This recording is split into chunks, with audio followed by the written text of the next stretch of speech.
Comment construire une équipe efficace?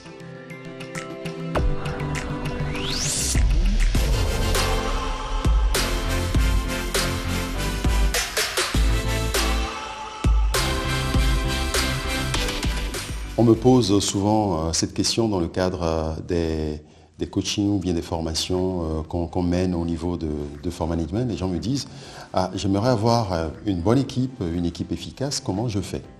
J'aimerais vous donner 3 critères ou bien 3 éléments qui vont vous permettre de construire une équipe efficace. Il y a plusieurs éléments, mais je préfère résumer en 3. La première chose à faire, c'est que vous devez axer votre équipe sur une vision. Vous devez avoir une vision pour votre équipe.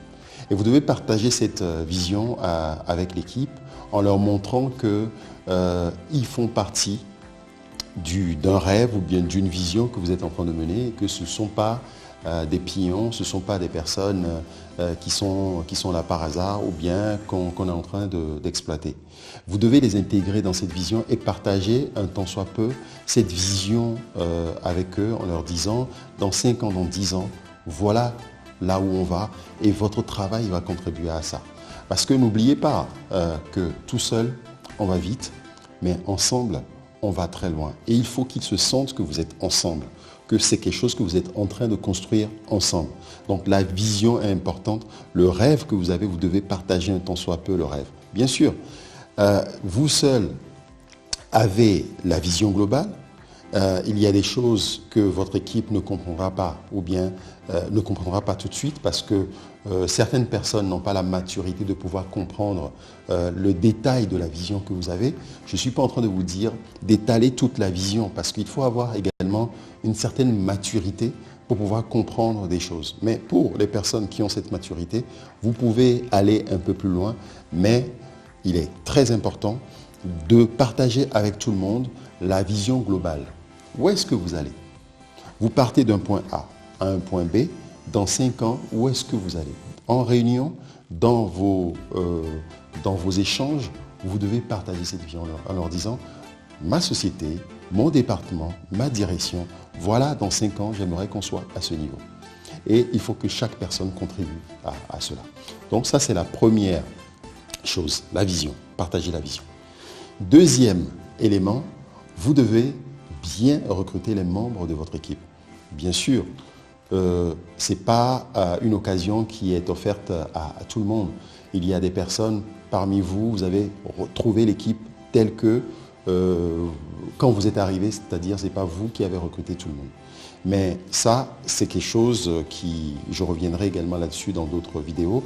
Vous devez travailler, partager également cette vision, essayer de construire un corps, de construire une équipe basée sur un certain nombre de critères pour que vous puissiez justement les amener d'un point A à un point B, c'est-à-dire les projeter dans votre vision.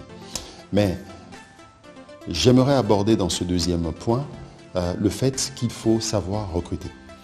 Savoir recruter, j'en ai parlé également dans d'autres vidéos, vous avez 3 critères. Est-ce qu'il y a la compétence? Est-ce qu'il y a la confiance? Est-ce qu'il y a la motivation?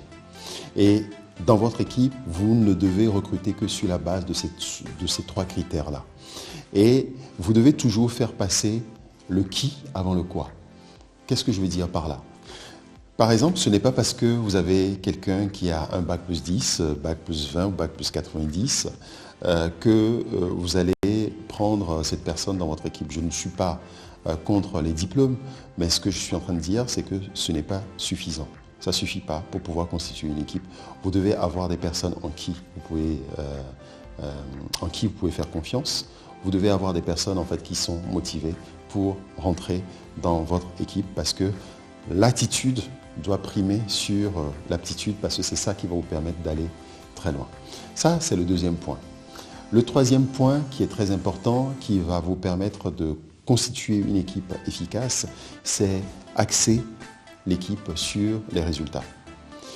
Très souvent, ce qu'on remarque, c'est qu'on est dans les pièges de l'activité. C'est quoi les pièges de l'activité? C'est qu'on dit tel collaborateur arrive à 7 heures, et à 19 heures, il est parti, ou bien 20 heures, parce que c'est quelqu'un qui travaille beaucoup, vous savez. Mais qui vous dit qu'il travaille beaucoup? Parce que, en tant que chef d'équipe, vous devez axer sur le résultat. Si quelqu'un est là à 7 heures et finit à 20 heures, mais ne produit pas le résultat, ce n'est pas intéressant. Quelqu'un peut être là à 8 heures et partir à 17 heures et être plus efficace. Donc, de grâce, ne vous enfermez pas dans les pièges de l'activité. Ce n'est pas parce qu'on a fait 10 réunions qu'on a travaillé.